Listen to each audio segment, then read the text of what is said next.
Your heart is racing, your palms are sweaty, and all of a sudden, you forget everything that you learned.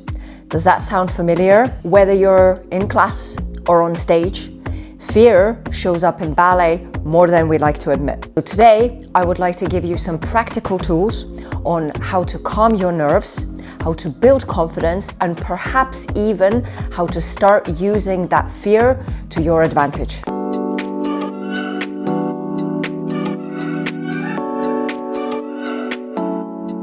So before we dive into the tools, let's discuss why fear shows up in the first place. So ballet, as an art form, is built around perfectionism. So we want to achieve flawless technique, flawless artistry. We always want to have a flawless class, a flawless performance, and we are really afraid of failing, and we are afraid of judgment from our teacher and from our classmates or from our colleagues. But here's the important point. Fear is not a sign of weakness.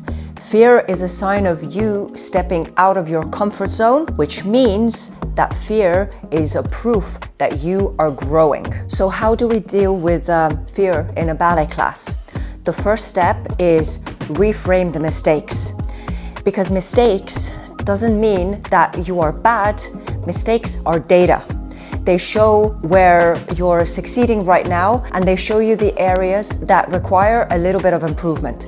And remember that ballet class is practice, it is not a performance. The second thing is to set yourself micro goals. This is something that I've spoken about a lot, because if you go into a ballet class and you're trying to achieve that perfection and that flawlessness in every single aspect of the ballet class, 100% you are going to feel overwhelmed. So go into the class at the start of a new week and make a goal for yourself that this week I'm going to focus mainly on, let's say, these two things. So my port de bras and using my breath. And then for that 1 week, you are mainly going to be thinking about those two things. Of course, you will think about other things too, but the main bulk of focus is going to be on those two things. And then instead of feeling overwhelmed, you can actually see gradual step-by-step progress. The third thing is to use breathing techniques. I know that you've probably heard it before, but there's a reason as to why you've heard it before. So before a class, when you're feeling really nervous, or before a combination, which you know that is going to be tricky, take a deep breath in and exhale slowly, and remind your body and your mind that they are safe. It sounds simple, but it really is incredibly effective. And finally, I would advise you to practice positive class and rehearsal habits. What do I mean by that is that before you are about to execute a combination or before your rehearsal starts, I want you to take a minute, sit down and visualize yourself executing that exercise or finishing that rehearsal successfully. Because if your mind has a blueprint on what it should accomplish during that class or during that rehearsal, it makes it much easier for the body to actually accomplish it in real time. Now, let's talk about stage fright. Stage fright is something that dancers of all levels experience. And again, there are certain things that you can do to manage that stage fright. The first thing is, yet again, the visualization process. So take moments before your performance and visualize yourself succeeding. Visualize yourself taking that final bow and the audience applauding and the teachers telling you that you did an amazing job and you feeling super proud of what you accomplished. Visualize the steps that you struggle with the most and you executing them perfectly. Maybe it sounds like very basic advice, very generic advice, but it is something that is incredibly effective because it helps your body and your mind to feel prepared and feel like you are about to succeed. Number 2, come up with an anchor routine for yourself. So something that you're going to be doing before every single performance, and it can really vary. It depends on the person. So for me, I always came to the theater at least 2 hours before the performance because I hate rushing. I had a specific time before the performance where I would have a meal. I used to have a coffee at a specific time as well before that performance. I had a specific order in which I would do things, and I always left myself with at least 30 minutes to warm up, not in the studio, but on the stage.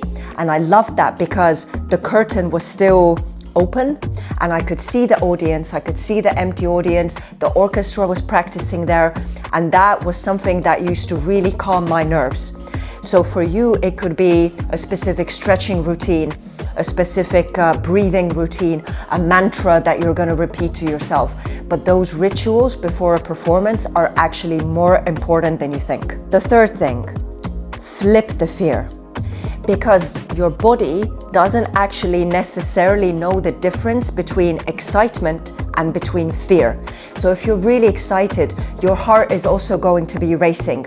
You're going to maybe be breathing a little bit more heavily. Maybe your palms even get sweaty because you just cannot wait to get to that thing that you're really excited about. So instead of saying to yourself, oh my goodness gracious, I am so scared, try to tell yourself that, oh my goodness gracious, I'm so excited. Trust me, that changes everything. And number 4, shift your focus. So instead of focusing on what could go wrong, and there are so many things that could go wrong, and it is an easy response for us to think about the things that could go wrong. We always want to turn to the negativity. I want you to try and shift your mindset and think about the things that could go right instead. So really dive deep into the music, the artistry, the story that you're telling, because that is going to make you dance with a joy of expression and not the fear of judgment. And maybe the most important thing to remember is that courage isn't the absence of fear. Courage is the ability to dance with the fear. And here's the great part. Every single time you step onto the stage or you step inside that ballet studio and you conquer the fear and you dance with the fear, the smaller the fear becomes. And it's something that I know from my own personal experiences because I used to be terrified of the stage. And for me, I did all of the things that I've mentioned in this video, but the thing that worked the best was changing that fear in my head into excitement. With the right tools, you can calm the fear, you can channel the fear, and you can even turn the fear into something incredibly positive. I hope that this was helpful to you guys. If you enjoyed this video, once again, give it a thumbs up, subscribe to my channel, turn on that notification bell that you never miss a new video. I'm wishing you all a beautiful day and see you again very soon.